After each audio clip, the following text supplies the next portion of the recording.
ነቢያት እግዚአብሔርን ስለተናገሩ የደረሰባቸው ድንጋይ ከሆነ ነቢያት የደረሰባቸው እግዚአብሔርን ስለተናገሩ ሰይፍና ስለት ከሆነ ዛሬ እዚህ ላይ የምንኖረው ክርስቲያኖች እውነት ክርስቲያን ስንሆን የምንሸለመው ታዲያ ምን ይመስላችኋል? ስለ ክርስቶስ መሞት ካልሆነ በቀር ሌላ ምንም ነገር ሊደረግ አይችልም።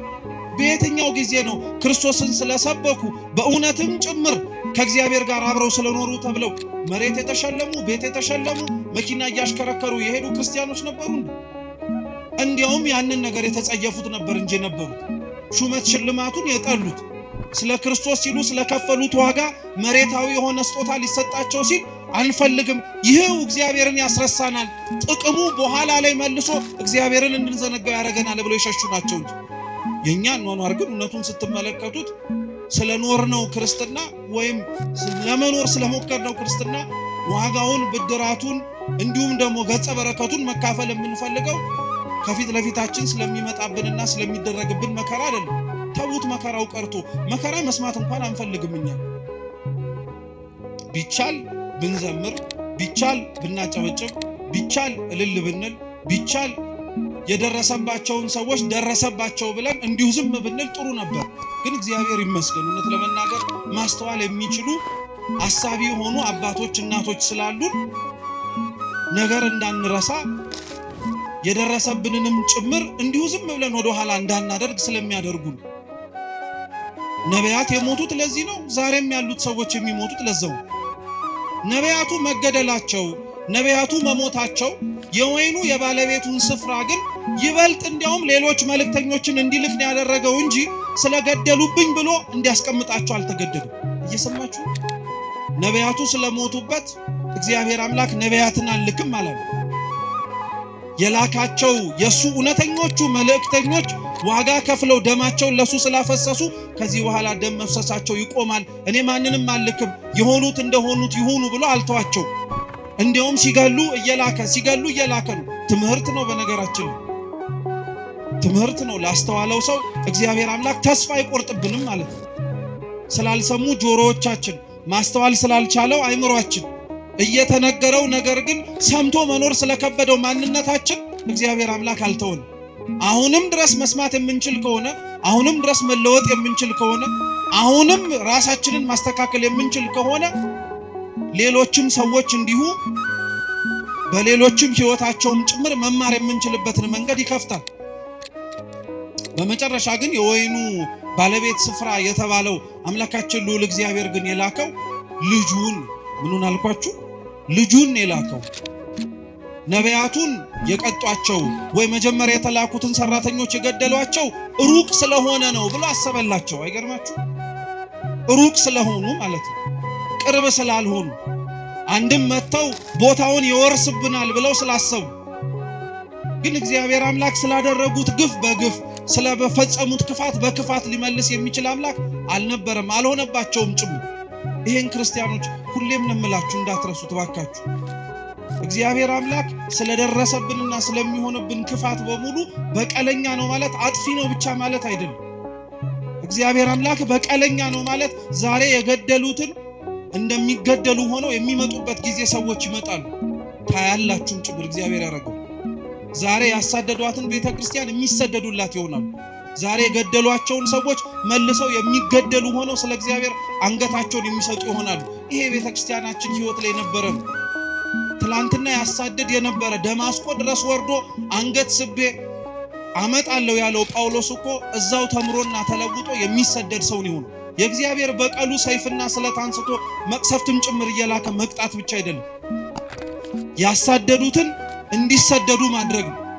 የገደሉትን እንዲሞቱለት ማድረግ ነው። የጠሉትን ይበልጥ እንዲሞቱለት ማድረግ ነው። ይሄን እግዚአብሔር አምላክ አድርጎታል። መድኃኔዓለም አምላካችን ይሄንን ፈጽሞታል።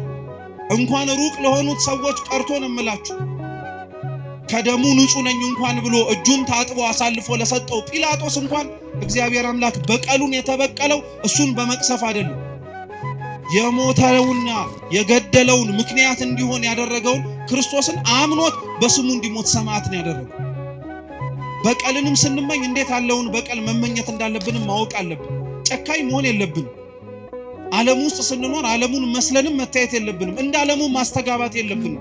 ለምዶብን ነው እንጂ ዓለም ለሚደርስባት ችግር ዓለም ለሚደርስባት አጸፋ በሙሉ የምትመልሰው መግለጫ በመስጠት ነው። እኛም ለመድ ነው። ክፋት ሲደርስብን፣ ነውር ሲደርስብን፣ ግፍ ሲፈጸምብን መግለጫ እንሰጣለን። መግለጫው ክፉ ነው እያልን አይደለም። ነገር ግን ቤተክርስቲያን ስለሚደርስባት መከራ እጆቿን ዘርግታ መፍትሄ ወደሚሰጣት ወደ እግዚአብሔር ነው የምትጮኸው። ከንፈራችንን መጠን እንዲሁ ዝም ብለን አይደለም የምንሄደው። እንባችንን አፍስሰን እግዚአብሔር አምላክ እንዲመለከተን እንማጸናለን እንጂ ዓለም ላይ ስንኖር ክርስቲያኖች እንደ ዓለምማ መሆን የለብን። በልተን ጠጥተን አግብተን ወልደን ልንኖር እንችላለን። ነገር ግን ያንን ሁሉ ስናደርግ ለምን እንደምናደርገው ማወቅ አለብን። እውነቴን ነው የምላችሁ፣ ክርስቲያን መሆናችን ትርጉም አልባ መሆን የለበትም በፍጹም። አሁን እንደዛ ስለሆንን ነው እንጂ ትርጉም አልባ መሆን የለበትም። ቅዱስ ጎርጎርዮስ ክርስቲያኖች በዓለም ሲኖሩ ስለሚያደርጓቸው ነገሮች በሙሉ ሲናገር ምን እንዳለ ታውቃላችሁ? ክርስቲያኖች ለሚኖሩባት ቦታ እንደ ዜጎች ይኖራሉ፣ ግን ስደተኞች ናቸው። አይገርማችሁ? ለሚኖሩባት መሬት ዜጎች ናቸው፣ ግን ስደተኞች ናቸው። ስደተኛ የሆኑት ግን መርጠው ነው፣ በሰማይ ስፍራ እንዳላቸው ስላወቁ። ቀጠለ ቅዱስ ጎርጎርዮስ፣ ክርስቲያኖች በምድር ሲኖሩ ይነግዳሉ፣ ያተርፋሉ፣ ይበላሉ፣ ይጠጣሉ። ያን የሚያደርጉት በምድር ስለኖሩ ብቻ ነው። ነገር ግን ሁሉንም ደግሞ ይንቁታል። ክርስቲያን መሬት ላይ ሲኖር ክርስቶስ በመሬት ላይ ሲኖር ያደረገውን ነገር በሙሉ እያደረገ ለመኖር ራሱን ነው ማዘጋጀት መቻል ያለበት። እንደዛም ሆኖ ነው መሰራትምና ማደግ ያለበት። እንደዛ መሆን እንድንችል እግዚአብሔር ሁላችንንም በቸርነቱ ይርዳን። ስሙን መሸከሙንማ ሁሉንም ተሸክመ ነው። ነገር ግን ግብሩን የከበደን አሁን መኖሩ እንዳልኳችሁ ነው። እንኳን መከራው ከሩቅ ሆኖ ተሰምቶ ቀርቶ ቅርብ ያለነው ሰዎች እንኳን መስማት አንፈልግም። ያንገሸግሸናል፣ ሰለቸን እንላለን። የሞቱት ሳይሰለቹ አንተ የምትሰማው ትሰለቻለህ? የታረዱት ሳይሰለቹ አንተ እንዲህ የምትመለከተው በስልክ ደከመኝ ትላለህ? በጣም ከባድ እኮ ነው። በነገራችን ሌላው ስለ ክርስቶስ መሞት አልደከመውም። አንተ ስለ ክርስቶስ የሚሞቱትን መስማት ሰልችቶ፣ ሌላው ስለ ክርስቶስ ዋጋ የሚከፍል አለ። አንተ ስለ ክርስቶስ ዋጋ የከፈሉትን ማዳመጥ ደክሞሃል። በጣም ነው የሚያሳዝነው እኮ እውነት። ለስሙ ደግሞ ሰማዕታትን እንዘክራለን እንላለን። የሰማዕታትን ዜና ቤተክርስቲያን የምትዘክረው ስዕላቸውን ስላ ብቻ አይደለም፣ ገድላቸውን እያነበበች እንዴት እንደኖሩም ጭምር በማሰማት። ስለ ክርስቶስ የሞቱትን ዜና መስማት የከበደው ሰው እንዴት ቆሞ የጊዮርጊስን ገድል ይሰማ? እንዴት ቆሞ የመርቆሬዎስን ገድል ይሰማ? አይችልም በፍጹም።